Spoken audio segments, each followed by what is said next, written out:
Olá pessoal, beleza? Tudo bem com vocês? A aula de hoje é sobre a pilha de Daniel. Essa daqui é a pilha de Daniel. Ela é diferente da pilha que nós estamos acostumados a utilizar, porém funciona. Esse sistema produz energia elétrica a partir de uma reação redox. Logo, é uma pilha. Vamos entender agora o funcionamento da pilha de Daniel.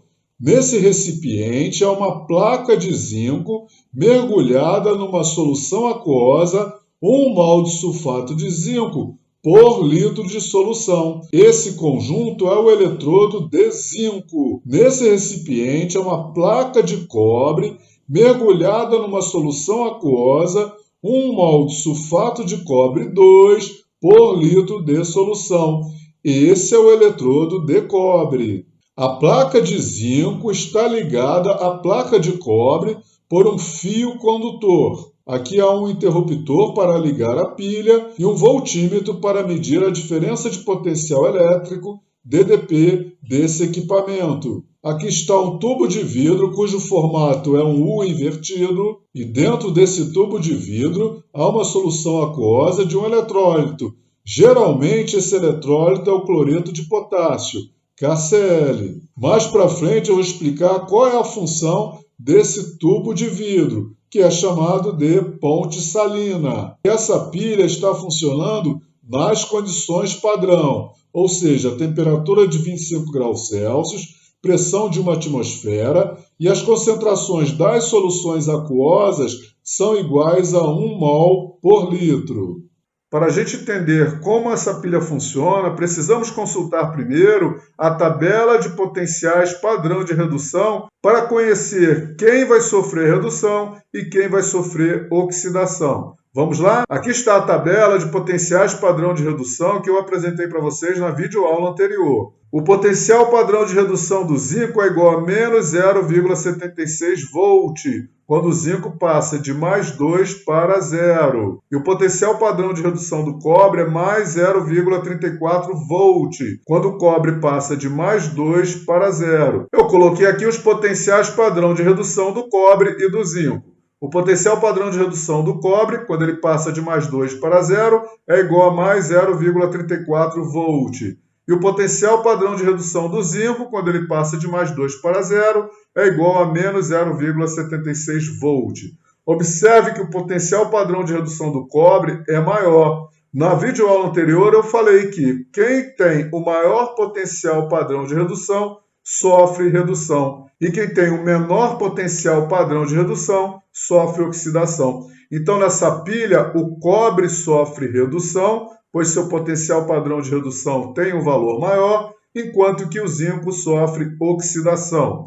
Eu escrevi aqui as semi-reações de redução e de oxidação. O cobre passa de NOx mais 2 para 0. Portanto, ele ganha 2 elétrons. E o zinco sofre oxidação. Então, o seu NOx passa de 0 para mais 2. Para se transformar em cátion, o zinco metálico tem que perder 2 elétrons. Agora eu vou somar essas duas equações para obter a equação química da reação global da pilha. Como o número de elétrons que o cobre ganha é igual ao número de elétrons que o zinco perde, eu posso cancelar esses elétrons. Após o cancelamento dos elétrons, eu coloco aqui na equação química da reação global as espécies que sobraram. No lado esquerdo da equação química ficam o zinco de NOx igual a 0, o cobre de NOx igual a mais 2, e no lado direito o zinco de NOx igual a mais 2 e o cobre de NOx igual a 0. Um detalhe importante, eu só posso cancelar esses elétrons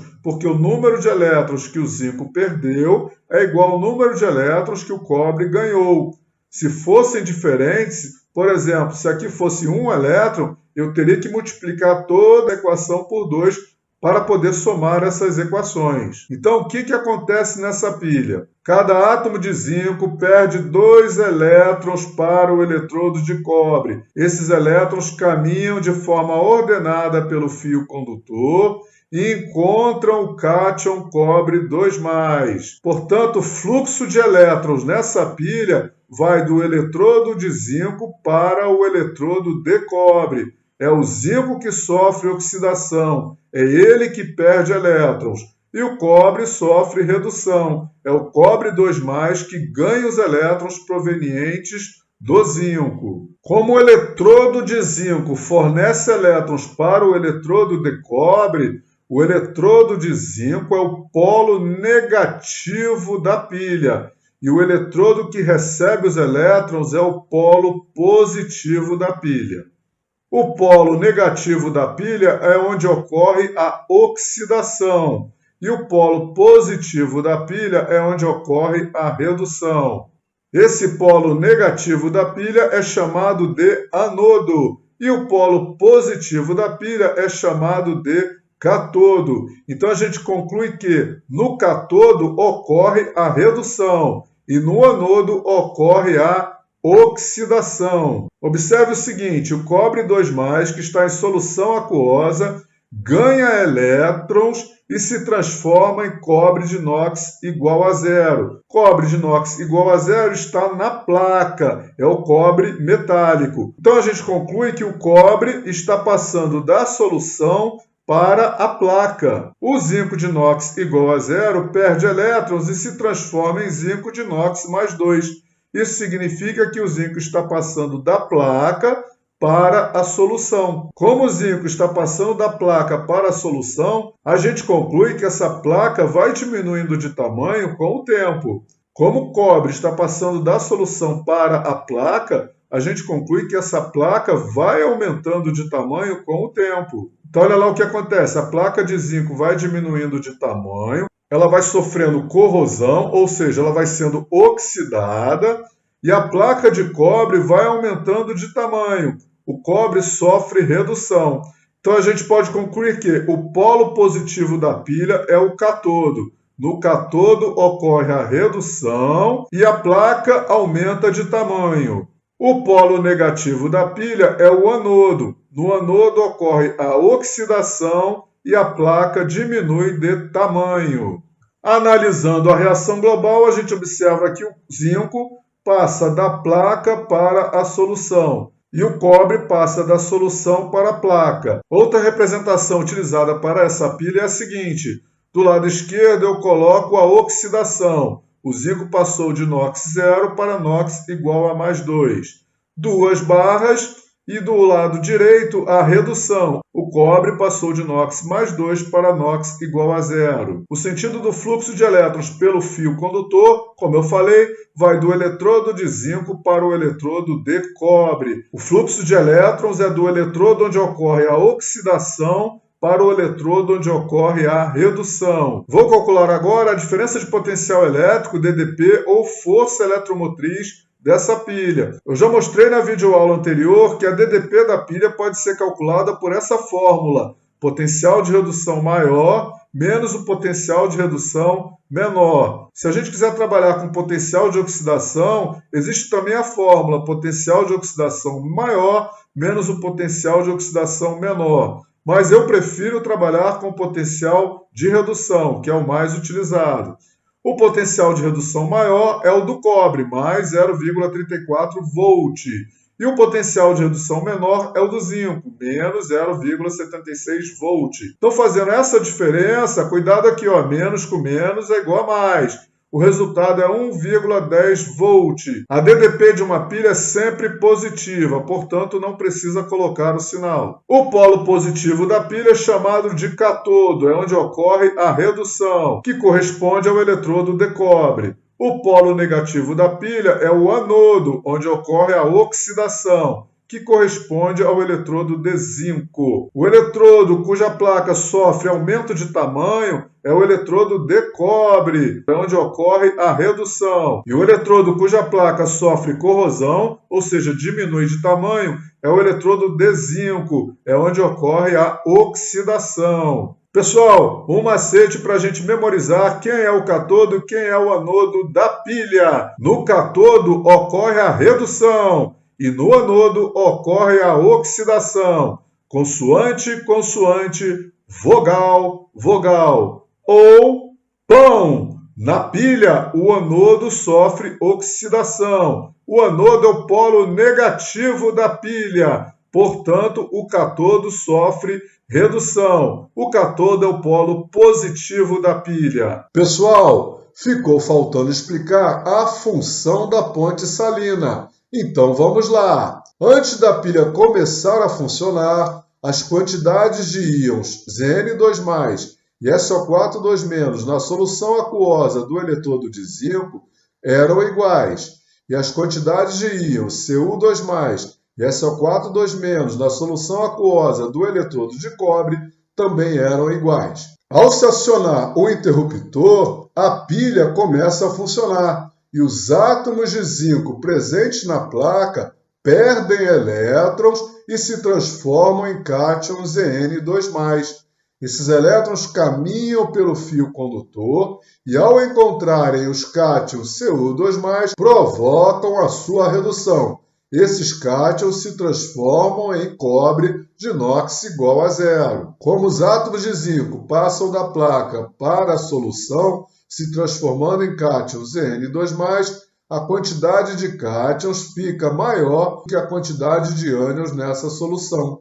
E como os cátions Cu2+ passam para a placa, se transformando em Cu de inox igual a zero, a quantidade de cátions nessa solução fica menor que a quantidade de ânions SO4 2-. Esse desequilíbrio iônico nas soluções faz com que a pilha pare de funcionar. No eletrodo de zinco, o zinco de inox zero pode se transformar em zinco de inox mais 2 e o zinco de inox mais 2 pode se transformar em zinco de inox zero. Diante do cobre, o zinco tende a sofrer a oxidação, porém um excesso de cátions Zn2+, faz com que esses elétrons sejam atraídos por esses cátions, o que provoca a sua redução. Isso faz com que esses elétrons não cheguem ao eletrodo de cobre e a pilha para de funcionar.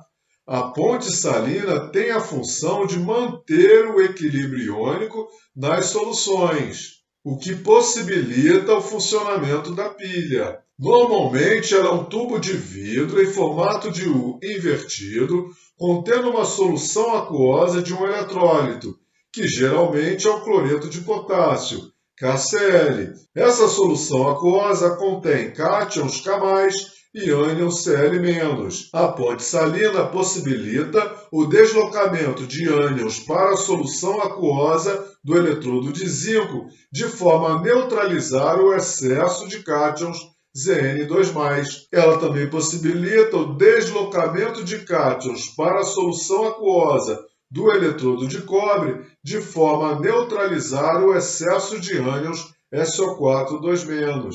Ao manter o equilíbrio iônico nas soluções, a pilha continua funcionando até que toda a placa de zinco desapareça. Como a placa de zinco sofre um desgaste com o tempo, quando não houver mais placa de zinco, aí sim a pilha para de funcionar. Outra forma de se construir a pilha de Daniell é substituir a ponte salina por uma parede porosa que separa as soluções aquosas de sulfato de cobre 2 e sulfato de zinco. Essa parede porosa possibilita a troca de íons entre as soluções. Então, os cátions N2+ em excesso podem se deslocar para o recipiente da direita, e os ânions SO4 2- em excesso podem se deslocar para o recipiente da esquerda. Outras pilhas podem ser construídas, trocando-se os metais e as soluções aquosas utilizadas. Observações! Bateria é um conjunto de pilhas. As pilhas podem ser conectadas em série ou em paralelo. Quando as pilhas são conectadas em série, o polo positivo de uma pilha deve ser ligado ao polo negativo da outra pilha, e vice-versa. Quando as pilhas são conectadas em paralelo, as ligações são feitas entre polos iguais. Num conjunto de pilhas conectadas em série, a corrente elétrica fornecida pelo conjunto é igual à de uma pilha individual, porém a diferença de potencial elétrico DDP desse conjunto é o somatório dos valores de DDP de cada pilha. No conjunto de pilhas conectadas em paralelo, a voltagem fornecida é igual à de uma única pilha.